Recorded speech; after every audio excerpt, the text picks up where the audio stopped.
A paz do Senhor, queridos irmãos, queridas irmãs, sejam muito bem-vindos aqui ao canal da EBD em Foco. Para quem não me conhece, eu me chamo Victor Santos e é um prazer estar aqui com vocês novamente para trazer um vídeo de dicas, sugestões, caminhos aí para te ajudar na sua elaboração de aula, tá? Hoje nós vamos trazer dicas baseadas na lição de número 8, que tem como tema comprometidos com a palavra. Nós estamos aí no primeiro trimestre de 2021, né? Estamos tratando sobre o tema do pentecostalismo e o movimento pentecostal aí na lição 8 quer trabalhar, falando sobre o movimento pentecostal, quer enfatizar que esse movimento, que a teologia pentecostal, a doutrina pentecostal tem sua raiz, tem sua origem, tem seu compromisso na palavra de Deus, na Escritura Sagrada. Então esse é o escopo geral aí, que fosse o objetivo geral dessa lição. Mas aqui nós, nesse vídeo, vamos trazer dicas pontuais, objetivas, para te ajudar aí a elaborar a sua aula, tá certo? Esse não é o vídeo de comentário completo da lição, né? Nós temos esse vídeo no canal e mais pra frente eu vou falar sobre isso com você, mas são dicas objetivas, pontuais, caminhos que você pode seguir na sua aula, tá bom, professor e professora? Peço que você assista esse vídeo, né? Avalie esse vídeo aqui pra gente, assista ele até o final e deixe pra gente o seu comentário. É muito importante o seu comentário, a sua sugestão, a sua opinião. Se você tem mais alguma dica, mais alguma sugestão para deixar aqui, né, que pode ajudar professores, deixe nos comentários, né? Muitos professores e professoras assistem o vídeo, vê os comentários, então é muito interessante você também, a gente aproveitar esse espaço, deixe seu comentário. Se você gostar desse vídeo, dê um curtir e compartilhe também com mais irmãos, mais irmãs, mais professores nos grupos da sua igreja. É interessante, aí a gente vai crescendo em graça, crescendo em conhecimento e aprendendo junto, tá certo? Vamos aí ver as dicas de hoje, peço que você acompanhe aqui o slide comigo. Primeira dica, dica de número 1 que eu quero trazer para vocês, é a raiz do pentecostalismo. Tá? Eu quero lembrar que nessa aula aqui precisa ter muito claro a raiz do pentecostalismo. Nessa aula não é desenvolvido pelo comentarista de forma muito profunda essa questão, mas é uma dica valiosa. Preste atenção aqui comigo, ó, porque essa dica é importante. Se a gente for parar para pensar na origem do pentecostalismo, né, o movimento pentecostal ele vem de uma tradição que tem a Bíblia como centro de fé, que é a reforma protestante que trazia como base aí a sola escritura, né, somente a escritura. O que eu quero dizer com isso? O comentarista informa isso pra gente na revista, que muitas pessoas às vezes acham que o movimento pentecostal é baseado na emoção, na experiência e tem um desapego com a palavra de Deus. Mas, na verdade, a gente precisa compreender, é claro que existem excessos em qualquer lugar, em qualquer religião, né? Pode existir excessos de várias formas, né? Mas o que a gente precisa ter clareza é da onde nasce a raiz do movimento pentecostal. E se a gente for parar para pensar, a raiz do movimento pentecostal não é numa emoção, e não é simplesmente numa experiência. A raiz do movimento pentecostal é numa tradição que define e tem a Bíblia como centro, como fonte e inspiração. A palavra de Deus é o centro aí do movimento pentecostal. E por que a gente tem que enfatizar isso? A gente tem na Reforma Protestante ali essa defesa de a Bíblia ela é a fonte de revelação, né? Ela é a palavra, ela é suficiente. E todo mundo tem olhar para a palavra de Deus e deseja agora, mais do que nunca, compreender a palavra de Deus e levar a palavra de Deus para todas as pessoas, né? Então a gente tem aí, por exemplo, Lutero traduzindo, né, fazendo essa experiência, traduzindo a Bíblia dos originais para a língua alemã, por exemplo. E esse movimento começa a acontecer. A gente tem ali também o surgimento da questão impressa dos livros, né? Isso vai facilitar que o livro chegue às pessoas mais pobres, mais sem instrução, e era uma defesa isso, de que todo, né, a Reforma Protestante tem essa ideia de que todo crente deve ter a sua Bíblia, deve consultar a sua Bíblia, deve verificar a sua Bíblia. Então, ou seja, a Reforma Protestante, a tradição da Reforma, traz a ideia da Bíblia a todos. A Bíblia como é necessária para todos, importante para todos e suficiente para todos os crentes. Dessa ideia e essa Bíblia chegando com maior amplitude, maior acesso às pessoas, a gente vai ter ali, mais pra frente, movimentos que ao ler a palavra de Deus, eles vão desejar viver aquela palavra de Deus. Então a gente vai ter igrejas tradicionais, igrejas batistas, igrejas reformadas, com um desejo de santidade, apego à palavra de Deus. Então eles liam a palavra de Deus e falavam, a gente precisa mais do Senhor, a gente precisa se arrepender, a gente precisa se santificar, a gente precisa buscar mais do Senhor. E isso vai existir. A gente vai passar aí o século XVIII, o século XIX, com uma ênfase na santidade por muitas igrejas históricas.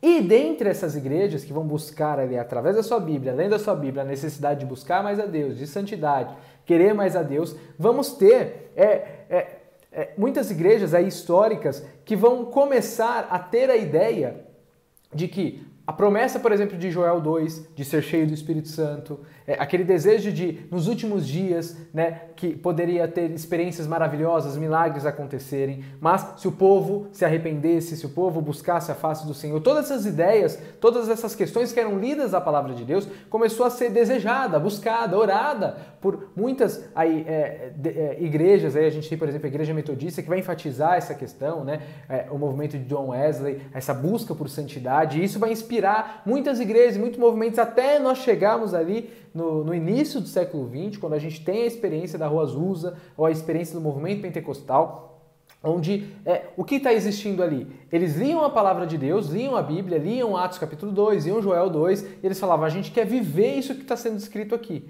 Então, a experiência que eles têm é uma consequência da leitura da palavra e da busca de viver aquela palavra, né, na sua vida. Então, o movimento pentecostal tem a sua raiz, a raiz do movimento pentecostal é a Bíblia.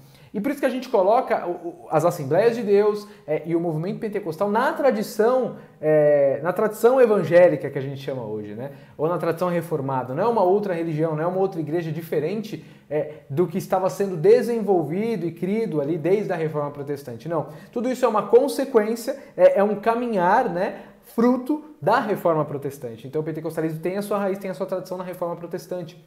Nesse sentido. E quando eu digo na Reforma Protestante, é no sentido de a palavra de Deus, a Escritura Sagrada, somente ela é o centro.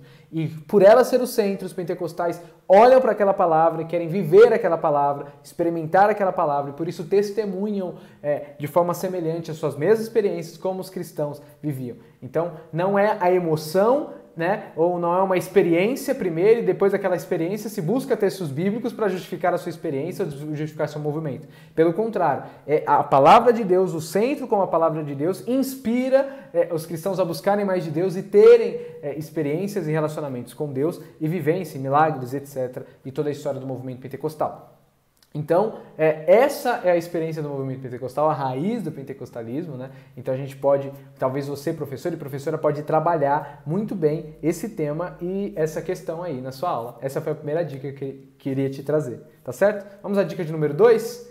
Então a gente agora, né, acho que podemos, diante disso que eu falei, a gente compreender também melhor a sola Escritura. Porque dizer, tá bom, os pentecostais têm a palavra como centro da sua vida, né? A palavra de Deus é o centro da fé, é suficiente, somente Escritura. Então, os pentecostais também defendem sola Escritura, também vivem baseado em sola Escritura. Tá, mas o que isso significa? Você tem que explicar para o seu aluno o que é o sola Escritura. Como você explicaria? Talvez você pode caminhar por aí na sua aula. Então, a minha dica é a gente compreender melhor e talvez você desenvolver na sua sala de aula o que significa esse sola Escritura, tá bom? Então, preste atenção nisso comigo e caminhe aqui comigo para você compreender com clareza, tá? Sola Escritura não significa que Deus só fala através da Bíblia, tá? Não significa isso. Por que não? Você acompanha aí, pega a sua Bíblia, Romanos capítulo 1, verso 20. Você vai ver que o apóstolo Paulo vai dizer para nós que Deus fala através das coisas criadas, né? Não tem justificativa para o homem porque Deus se revela nas coisas criadas, Deus se revela na criação dele. Então a gente poderia dizer aqui que Deus também se revela na realidade, né? Então, tudo que é criado por Deus, tudo que é feito por Deus, toda a ação de Deus, né, é uma forma de Deus falar com o homem. Isso significa que quando a gente diz só a Escritura, somente a Escritura, a gente não está dizendo que Deus não fale na realidade, que Deus não fala na criação. Deus fala na criação, Deus fala na realidade, tanto que isso é atestado e confirmado pela Escritura, tá bom? Então quando você quer entender esse termo de só a Escritura, você precisa ter compreensão disso.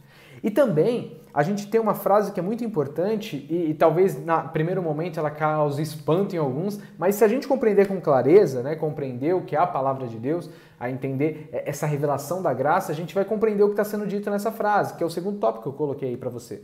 Toda a Bíblia é verdadeira, mas não são todas as verdades que estão na Bíblia. Aí você diz assim, como assim, Vitor? Como isso que você está dizendo é uma heresia? Não, irmãos, acompanhe o que está dito aqui. Toda a Bíblia é verdadeira. Toda a Bíblia é verdadeira, ponto final. Não tem algo na Bíblia que não seja verdadeiro, que não seja suficiente. Não, toda a Bíblia é verdadeira. Mas não são todas as verdades que estão na Bíblia. Como assim? Por exemplo, começando por aqui, por esse exemplo. Se você abrir a sua Bíblia em João 21, capítulo 21, verso 25, João já vai deixar claro pra gente que Jesus fez muito mais coisas, né? Que não caberiam nos livros comportar e descrever tudo em bibliotecas, tudo que Jesus fez e realizou. Ou seja, Jesus falou muito mais coisa, Jesus agiu fez vários outros milagres, perdoou um monte mais de pessoas que nós não temos informações. Não são verdades isso? Isso não aconteceu? Jesus não fez essas coisas? Porque não está escrito, Jesus deixou de fazer? Não, Jesus fez. Jesus perdoou muitas mais pessoas, né, no seu ministério, curou um monte mais de pessoas, ensinou várias outras coisas que nós não temos descritas. São verdades que não estão para nós aqui descritas, né, mas são verdades. Isso significa que a Bíblia é toda verdadeira, mas não são todas as verdades que estão nelas. O que isso significa? Que o que tem nela, né, como o Espírito Santo ministrou isso e direcionou a palavra de Deus até nós, o que tem nela é suficiente para nós. É isso que a igreja vai dizer, ou quando o cânon vai ser formado, essa é a ideia do cânon, né? De régua, de regra. Isso aqui é necessário, é suficiente, completa tudo que necessitamos saber e precisamos para a nossa fé, ponto final. Tá ok? Então a Bíblia tem muitos conselhos, por exemplo, de como criar os filhos. O livro de Provérbios traz muitos conselhos. Mas hoje, no século XXI, nós seguimos todos aqueles conselhos? Tem algumas outras formas, tem algumas outras conversas. Por exemplo, hoje está sendo muito importante, diante da questão da depressão, tal, a conversa com os filhos, a orientação com os filhos, estar mais próximo, você restringir seus filhos. Onde está escrito na Escritura, restringe seus filhos de usar celular por tanto tempo. Não tem isso, mas cada família, cada realidade tem que saber lidar com seus filhos. Tem verdades que têm que ser feitas, realizadas, que não estão descritas ali de bate pronto na Escritura, mas que são verdades. Por quê? Porque Deus se revela, né? Então a Escritura é inspiração, ela nos faz caminhar para isso. Deus também se revela na sua criação, né? Se revela na vida humana. Então nós precisamos ter ciência disso, estar atento a isso. Por isso que nós precisamos, quando nós vamos falar sobre sola Escritura, nós acreditamos na sola Escritura, mas temos que ter clareza do quê? Que Deus se revela na vida, na criação, na história, na igreja, através do seu Espírito, no batismo, na Santa Ceia. Deus se revela em todos esses momentos. Deus se manifesta, tá? Deus fala, ok? Mas a Escritura é o centro, ela é a única fonte autoritativa. Tudo mais que acontece, né, e todas as outras formas de revelação de Deus, elas são confirmadas, atestadas pela Escritura, inspiradas pelas Escrituras, ou nós podemos averiguar na Escritura aquilo que nós vemos, ouvimos e percebemos da revelação de Deus, tá ok? Então, é a Bíblia, a própria Bíblia, que convida nós a um relacionamento pessoal, né, verdadeiro com Jesus Cristo, com o Espírito Santo. Ela que nos convida a um movimento, ser movidos pelo Espírito Santo. Então, quando a gente fala de sola Escritura, nós temos que ter isso como clareza, tá? Porque algumas pessoas, quando vão falar de sola Escritura, colocar a Bíblia no centro, confundem, né? E querem abafar a ação do Espírito ou abafar a voz de Deus. E não é isso que significa, muito pelo contrário. A própria Escritura atesta, né, a manifestação de Deus e a revelação de Deus no meio do seu povo, da vida, da igreja, da realidade, da criação. Então, sola Escritura não significa que Deus só fala pela Escritura. Significa que a Escritura é suficiente e última autoridade, autorização, né, última fonte para nós, primeira e última fonte para nós consultarmos, confirmarmos, aprendermos de Deus, ela é suficiente. Tem o que é suficiente ali para a nossa fé, para a nossa salvação, para a nossa justificação, ali tem suficiente, tudo que necessitamos. É nesse sentido, tá bom? E é ali que nós averiguamos, por isso que é cânon, é régua, tá ok? Espero que você tenha compreendido essa noção de sola Escritura, é muito interessante isso, né? É muito importante também ter essa clareza, tá certo? Vamos continuar? Dica de número 3, eu quero trazer uma dica de livro, tá? A dica de livro também vai ajudar nisso que eu estou falando, sobre Bíblia, sobre Escritura, sobre toda essa questão. Você quer entender o que é a Bíblia, né? Como ler a Bíblia. A dica de número 3, já que estamos falando sobre a Palavra de Deus, é um autor que eu venho constantemente indicando aqui. Não sei se nesse trimestre eu já indiquei esse livro, se não eu indico novamente, porque ele tem total relação com a aula de número 8 que você está desenvolvendo. É Paulo, o Espírito... Entendes o que lês? Perdão, aqui a descrição eu coloquei, não é essa. É o livro Entendes o que lês, do Gordon Fee. Esse é o livro aí que é sugerido para você e eu coloco como dica para você, porque é um livro fantástico, né? Fantástico. Ele vai te trazer caminhos, ideias, te fazer aprender a ler o Antigo Testamento, o Novo Testamento, e ele coloca ali, é muito importante, a função da palavra, a importância da palavra, então você também vai encontrar isso aí. Então, se você quer consultar melhor sobre esse tema, sobre o tema da Bíblia, tem um bom livro aí para você caminhar e seguir, tá certo? Dica de número 4, qual que é a nossa dica de número 4? Como o pentecostal lê a Bíblia. Essa dica é importante. Como o pentecostal lê a Bíblia, já que o tema é Bíblia, talvez você possa desenvolver também em aula sobre essa questão de como o pentecostal lê a Escritura. Então a gente precisa ter uma ideia clara. O pentecostal, ele não lê a Escritura de forma que a gente pode dizer assim, da sua cabeça, da sua mente, nem deve fazer isso. Não é o que o pentecostal acha que o texto diz, porque ele tem uma revelação especial ou porque ele fala em línguas estranhas, ele tem a capacidade de ler muito bem a Escritura. Não. Todo crente é convidado a fazer esses passos da leitura da Escritura. Exegese, que é, primeiro passo, o pentecostal ele é convidado a fazer exegese do texto bíblico, que é utilizar os métodos de interpretação, entender o contexto, resumindo, é estudar o texto. Porque todo crente, todo pentecostal é convidado a fazer esse movimento e o pentecostal não está diferente de fazer uma análise ou estudo da Escritura diferente de qualquer outro cristão. Por quê? O texto bíblico ele foi escrito em um período muito diferente do nosso, numa cultura muito diferente do nosso, numa língua muito distante da nossa. Então é importante, o movimento da exegese é querer compreender o que aquele texto estava sendo dito, o que Paulo quis dizer à igreja de Roma, o que Paulo quis transmitir à igreja de Éfeso, o que ele queria transmitir, o que aqueles irmãos estavam entendendo. Saber disso, estudar o texto para compreender isso é o primeiro passo. E para isso a gente estuda vários métodos e utiliza de vários métodos. Método histórico-crítico, crítica da redação, crítica das fórmulas, crítica literária. Existem vários caminhos a seguir para aprender a fazer uma exegese. E é muito importante, o pentecostal ele tem que ter responsabilidade. A exegese não é uma opção simplesmente, é necessária, por isso que eu te falei, na distância que nós estamos. Então nós precisamos primeiro compreender o que aquele texto queria dizer, né? Para compreender aquele texto queria dizer, a gente consegue fazer esse processo de hermenêutica, que é o quê? Agora que a gente sabe o que aquele texto estava dizendo, a gente consegue relacionar com a nossa vida, é o segundo passo, para entender o que esse texto diz para a nossa vida. Então o caminho do movimento pentecostal é esse. A teologia pentecostal deve e precisa respeitar esse caminho de interpretação. Primeiro, busca entender o que o texto diz. Depois, consegue compreender o que o texto diz para nós hoje. Aí, para essa relação, para nós vivermos esse texto. Então, o que o movimento pentecostal enfatiza muito, que às vezes as pessoas não conseguem compreender, acham que não é feito o processo de exegese hermenêutica, por conta do movimento pentecostal estar muito relacionado com a prática, com a vivência, com o dia a dia, com o agir, né?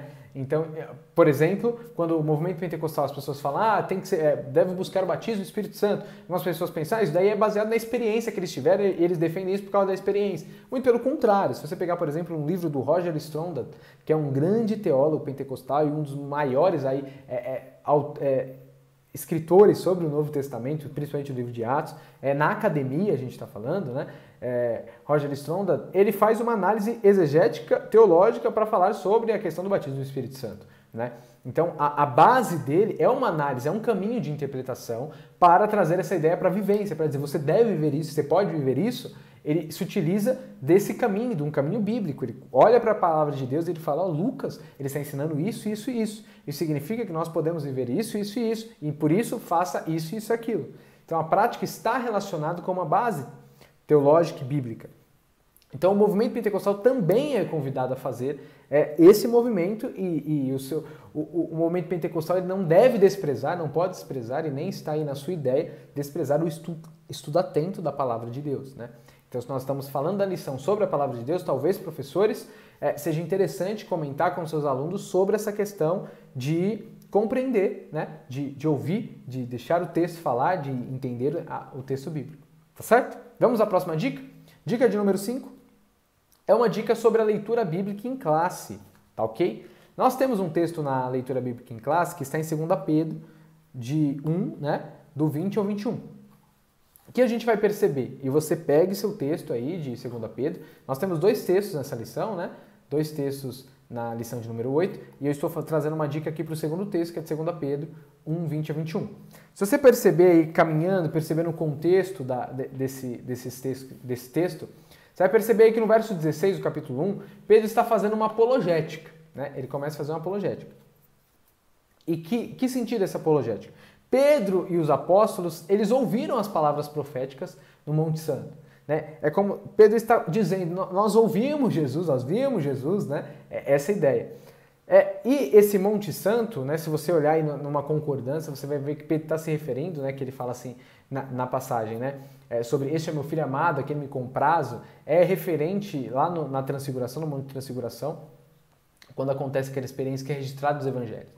Então Pedro está usando aqui uma justificativa, está explicando de forma apologética que eles tiveram uma experiência com o Senhor, que eles viram a transfiguração e eles ouviram a palavra profética do próprio Deus, que dizendo que aquele Jesus é o Filho amado. Né? Então eles ouviram, eles acreditam na palavra profética, eles defendem a palavra profética, porque eles ouviram a palavra profética. Né? Eles tiveram a experiência com Cristo o Messias, tanto ele na sua missão, no seu ministério, como Cristo ressuscitado, e eles ouviram a voz de Deus, ouviram a voz profética. Então no verso 20, né, aí uma dica sobre esse texto, se você quiser desenvolver mais esse texto, o texto áureo, o que temos é Pedro afirmando a necessidade de anunciar a mesma profecia que foi revelada, que não é algo novo, não é algo diferente. Ou seja, a experiência de Pedro que eles testemunharam, os apóstolos testemunharam de Jesus Cristo, não era algo diferente do que Deus estava revelando e agindo desde o Antigo Testamento. Deus estava se revelando, né? E aquilo que Pedro testemunhou, essa palavra profética que eles testemunharam, que eles vivenciaram, é isso que eles estão anunciando, não é uma coisa diferente, não é outra coisa. Então, esse texto, quando você quer trabalhar e for trabalhar esse texto de Pedro, é importante você ter clareza que o objetivo de Pedro nessa conversa apologética que ele está trabalhando e está tratando, ele quer mostrar para a gente a importância da profecia que foi revelada. É isso que está em jogo. A profecia que foi revelada, essa deve ser comunicada, essa deve ser defendida, essa é verdadeira, porque ela foi testemunhada, ela foi vivenciada, ela foi vivida. É nesse contexto aí que Pedro está querendo trazer. E isso reforça o que a gente está trazendo aqui desde a dica anterior. A palavra de Deus, que é o centro, que é importante, ela é o centro, ela é importante, ela é suficiente, porque ela é testemunha da revelação de Deus. Porque ela é a fonte autoritativa que temos, que apontam para Deus, para a revelação de Deus, que apontam para o Cristo, que Jesus é o Filho amado, que Ele é o Messias, Ele é o Salvador. Por isso que ela deve ser estudada, abraçada, mergulhada. A palavra de Deus, ela é importantíssima, ela é o centro aí do movimento pentecostal. Nesse sentido que nós podemos aí desenvolver e trabalhar também esse texto, tá bom? Seguindo a dica aqui, dica de número 6, é para te lembrar que nós temos o comentário completo da lição, tá? Então, aqui eu estou trazendo dicas, algumas questões pontuais sobre a lição e às vezes desenvolvendo mais o que o comentarista está trazendo ali na relação de tópicos que ele está trazendo, ampliando aí a sua visão de caminhos que você pode seguir na sua aula, mas nós temos aí o comentário tópico por tópico na lição. O irmão Eberson, ele faz um vídeo muito profundo, né? Ele comenta realmente, ele não tem medo de tratar sobre polêmicas, sobre questões aí que podem ser desenvolvidas, ele coloca a opinião dele falando, sobre isso eu acho isso, aquilo. Eu acho que esse vídeo de comentário é riquíssimo. Então é muito importante você assistir, é muito importante você ir lá, comentar, assistir. Então nós temos esse conteúdo, tanto no site do ebdenfoco.com, do qual você pode assistir, nós também temos assinatura lá no site, que você aí vai ter conteúdo a mais para receber, se você quiser participar. Então entra lá no site do ebdenfoco.com, entra nesse site, consulta, vê as ofertas que tem lá, além desse conteúdo gratuito, que é o vídeo de dicas, tá? O vídeo de comentário da lição. Nós temos aqui no canal do YouTube, você pode entrar, também vou deixar o link aqui na descrição do vídeo, que você pode consultar todo esse comentário, tá? E também a gente tem um aplicativo da EBD em Foco no smartphone, que você pode procurar aí e ter acesso aí todo o conteúdo, os vídeos, todos os slides, muito conteúdo rico para você. Tá ok? Espero que você tenha gostado desse vídeo de dicas, espero que ele possa ser útil para você desenvolver sua lição. Então nós trabalhamos aí um pouco mais sobre a palavra de Deus, alguns conceitos que às vezes estão ali na lição, a gente desenvolveu um pouco mais, trazendo aí algumas ideias que talvez você pode seguir e desenvolver na sua classe, na sua sala de aula. Tá ok? Espero que você tenha gostado, deixe seu comentário, seu curtir, compartilhe esse vídeo e nós nos vemos no próximo vídeo de dicas, tá? Que Deus te abençoe, fique com Deus.